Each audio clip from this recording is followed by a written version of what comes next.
मनाविरुद्ध केलेलं लग्न भाग 23. अवनी लाजून खिडकीच्या बाजूला उभी राहिली. शिवमने मागून तिला मिठी मारली. अवनी लाजली. तिचं सर्व अंग शहारलं. ती स्वतःला सोडवण्याचा लटका प्रयत्न करत होती, पण शिवम काही तिला जाऊ देणार नव्हता. त्याने मिठी अजूनच घट्ट केली. आपले ओठ तिच्या मानेजवळ आणले. त्याच्या गरम श्वासांच्या स्पर्शाने ती पण कासावीस झाली. तिने आपले डोळे बंद केले. तोच त्याने हळूच तिच्या कानात सांगितले, I love you Avani, I love you. तिने स्वतःला अजूनच त्याच्या मिठीत झोकून दिलं. त्याच्या मिठीत ती स्वतःला खूप लकी समजत होती. ते तिचे सगळ्यात सुरक्षित आणि आवडते ठिकाण होते. त्याने एका हाताने तिचा चेहरा झाकत खिडकीतून बाहेर चंद्राकडे बघत म्हणाला, माझ्या चंद्रापुढे तुझं तेजही फिकं आहे. माझी अवनी तुझ्यापेक्षाही जास्त सुंदर आहे. तिला हे ऐकून हसू आले. पटकन वळून तिने आपले हात त्याच्या गळ्यात टाकले. त्याच्या भरदार छातीवर आपले ओठ टेकवले. आता तोही शहारला. अंगातून एक वीज सरसरत गेली. त्याने एका हाताने तिला सावरत दुसऱ्या हाताने खिडकीचा पडदा ओढला. तिला आपल्या कवेत उचलून बेडवर घेऊन आला. कितीतरी वेळ तो तिचं सौंदर्य फक्त डोळ्यांनी पित होता. तिने लाजून ओंजळीत आपला चेहरा लपवला. तसा तो गालात हसला. बेडवर झोपत त्याने तिला आपल्या जवळ ओढलं. ती त्याच्यावर कोसळली. तिचे गरम श्वास त्याच्या छातीवर जाणवत होते. आता त्याला संयम बाळगणं कठीण झालं होतं, कारण ती त्याची अवनी होती आणि त्याचं हृदय फक्त तिच्यासाठी धडधडत होतं. तो तिच्यापासून क्षणभरही दूर राहू शकत नव्हता. तो सावकाश तिच्या पाठीवरून हळूवार हात फिरवत राहिला आणि ती पण त्याच्या मिठीत विरघळत होती. त्याने तिचा चेहरा हातात घेऊन तिच्या ओठांवर आपले ओठ टेकवले. तिने त्याचे कपडे घट्ट धरून त्याला प्रतिसाद द्यायला सुरुवात केली. लवकरच दोघेही भोवतीच्या जगाला विसरून एकमेकांत हरवून गेली. दुसऱ्या दिवशी सकाळी अवनीला लवकर जाग आली. ती शिवमला बिलगून झोपलेली होती. तिने हळुवारपणे त्याच्या मिठीतून स्वतःला सोडवलं. क्षणभर ती त्याच्याकडे बघतच राहिली. झोपेत किती गोड दिसत होता तो. त्याच्या चेहऱ्यावर एक गोड स्माईल होती. किती नशीबवान आहे मी, इतका प्रेम करणारा जोडीदार मला लाभला. तिने हळुवारपणे त्याच्या कपाळावर आपले ओठ टेकवले. माझ्या या सौभाग्याला कुणाचीही दृष्ट लागू नये, अशी मनोमन प्रार्थना करून ती फ्रेश व्हायला गेली. अवनी बाहेर आली तेव्हा शिवम फोनवर बोलत होता. तो जरी फिरत फोनवर बोलत होता, पण त्याचं सगळं लक्ष अवनीकडेच होतं. ती गालात हसत त्याला गुड मॉर्निंग म्हणाली. त्याने तिला एक गोड स्माईल दिली. अवनीने बेबी पिंक कलरचा सूट घातला होता. केसांना क्लचर लावून अर्धे केस मोकळे सोडले होते. चेहऱ्यावर हलकासा मेकअप केला होता. ती कमालीची सुंदर दिसत होती. तिच्या गळ्यावर हलकेसे लव बाईट्स उठून दिसत होते. ते बघून त्याला कालची रात्र आठवली आणि तो हलकेच हसला. तिच्या चेहऱ्यावरचा आनंद त्याच्या मनाला सुखकारक समाधान देत होता. समोर एवढी सुंदर बायको असताना त्याचं कामात लक्ष कसं काय लागणार होतं? कॉल बंद करून त्याने अचानक तिला पकडलं आणि स्वतःकडे वळवून तिच्या ओठांवर ओठ ठेवले. अवनी लाजून बाजूला झाली. ती काही बोलायच्या आत त्याने परत तिला जवळ ओढून तिच्या ओठांचा ताबा घेतला. काही क्षणांनी ती लाजून त्याच्या कुशीत शिरली. शिवमने हसत तिला मिठीत घट्ट पकडलं. त्याच्या मिठीतून स्वतःला सोडवत ती त्याच्यासाठी चहा आणायला गेली. शिवम बाहेर आला तेव्हा सगळे मस्त गप्पा मारत बसले होते. शिवमही त्यांच्यात सामील झाला. बाबांनाही आता बरं वाटत होतं, त्यामुळे सगळे खुश होते. किचनमध्ये गेल्यावर आईने अवनीला सांगितलं की आज सकाळी राशीचा फोन आला होता. तिला तिच्या चुकीचा पश्चाताप झाला आहे. फोनवर खूप रडत होती. म्हणाली की बाबा मला कधीही माफ करणार नाहीत. मी काय करू? मला घरी परत यायचं आहे. आता मी हे सगळं तुझ्या बाबांना कसं समजावून सांगू? एवढं बोलून गीताताई रडायला लागल्या. काय? राशी दिदीचा फोन आला होता? ती वापस येणार आहे? अवनी हे ऐकून आनंदली. शेवटी कशीही वागली तरी राशी अवनीची बहीण व त्या घरची मोठी मुलगी होती व त्या सगळ्यांचं राशीवर खूप प्रेम होतं. मग आई, आपण बाबांना समजावून सांगू. मला खात्री आहे बाबा नक्कीच ऐकतील, अवनी विचार करत म्हणाली. पण यांना समजावणार कोण? जर राशीचं नाव ऐकून यांची तब्येत परत बिघडली तर काय करायचं? गीताताई काळजीने म्हणाल्या. इतक्यात शिवम तेथे आला. त्याला पाहून गीताताई गप्प झाल्या, पण त्याने सगळं ऐकलं होतं. आई, तुम्ही काळजी करू नका. बाबांना समजावण्याची जबाबदारी माझी. राशीला आपल्या चुकीची जाणीव झाली ही गोष्ट पुरेशी आहे. माझ्या मते आपण राशीला एक चान्स द्यायला हवा. शिवम त्यांना आश्वासन देत म्हणाला. हो आई, बाबा शिवमचं नक्कीच ऐकतील. राशी दिदीला आपण लवकरात लवकर घरी आणायला हवं. तू आता काळजी करू नको. आता सगळं काही ठीक होईल. आपलं कुटुंब पुन्हा पूर्ण होईल. राशी दीदीची खूप आठवण येते ग.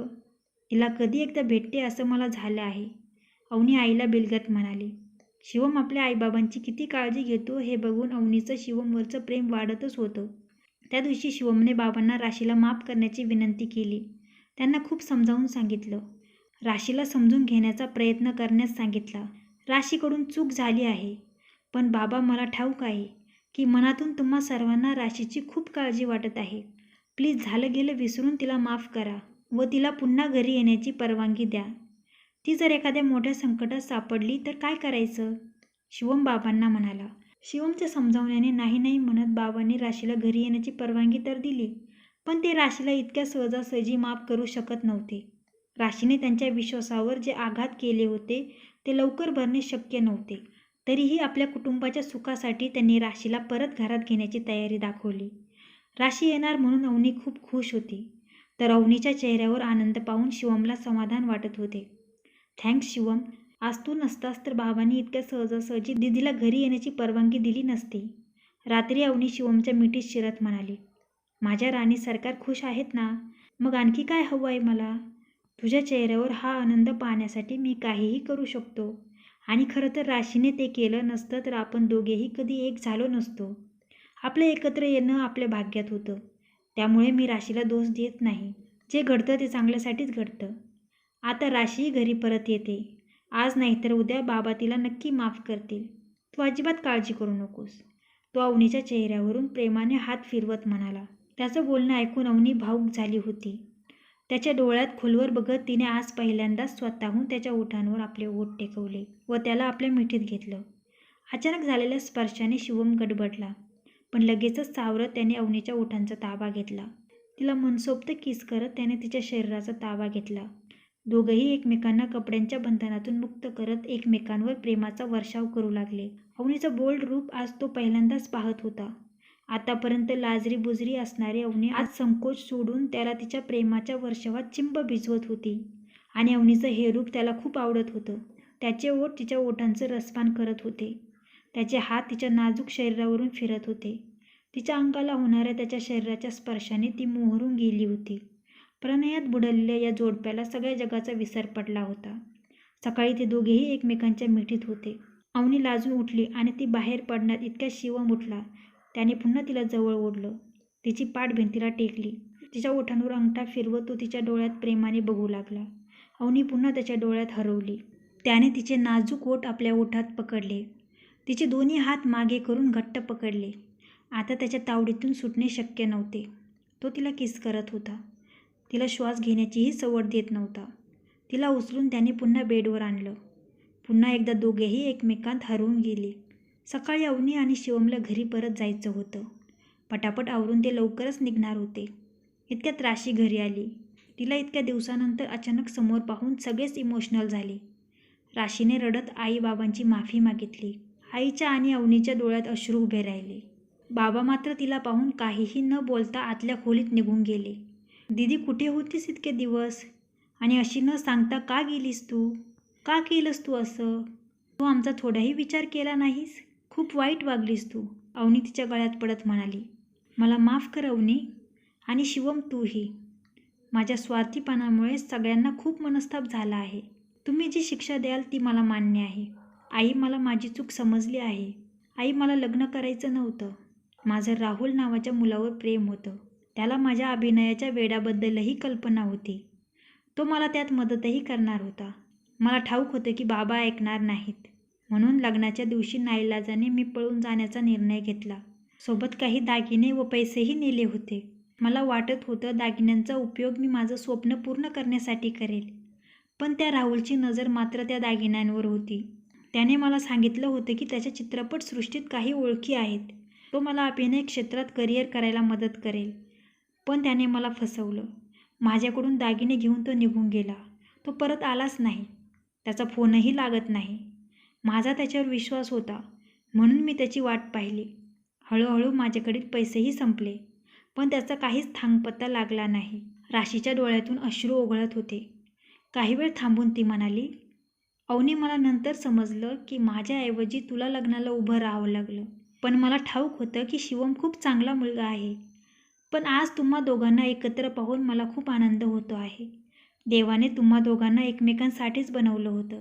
राशी अवनीच्या चेहऱ्यावरून प्रेमाने हात फिरवत म्हणाली. वाईट फक्त एका गोष्टीचं वाटतं की मी बाबांना खूप दुखावलं आहे. ते मला कधी माफ करतील का? ती रडत म्हणाली.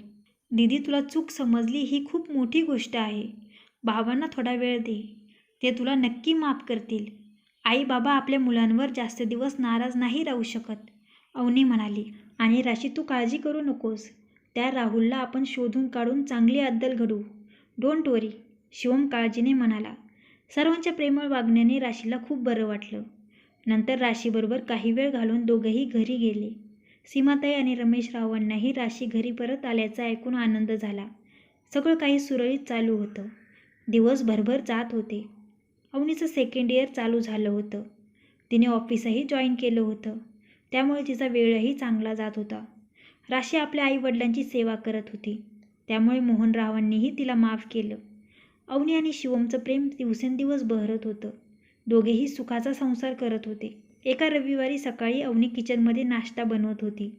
घरात सगळ्यांना तिच्या हातचे पराठे आवडायचे. त्यामुळे ती पराठे बनवत होती. अचानक तिला मळमळायला लागून उलटी झाली. सीमाताईंनी त्वरित डॉक्टरांना घरी बोलवलं. त्याने तिला चेक केलं. डॉक्टर बाहेर गेल्यावर शिवम काळजीने आत आला. अवनी, तू ठीक आहेस ना? काही त्रास तर नाही होत ना? मला तर टेन्शन आलंय. शिवम मग बेडवर बसला आणि अवनी त्याच्यासमोर उभी राहिली.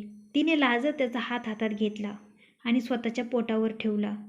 शिवमला आधी काहीच कळलं नाही, पण मग त्यालाही चमकून गेलं. त्याने मग डोळ्यांनीच खुणावले.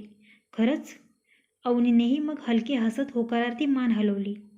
ते ऐकून शिवम आनंदाने नाचायलाच लागला. त्याने अवनीला आपल्या मिठीत घेतलं.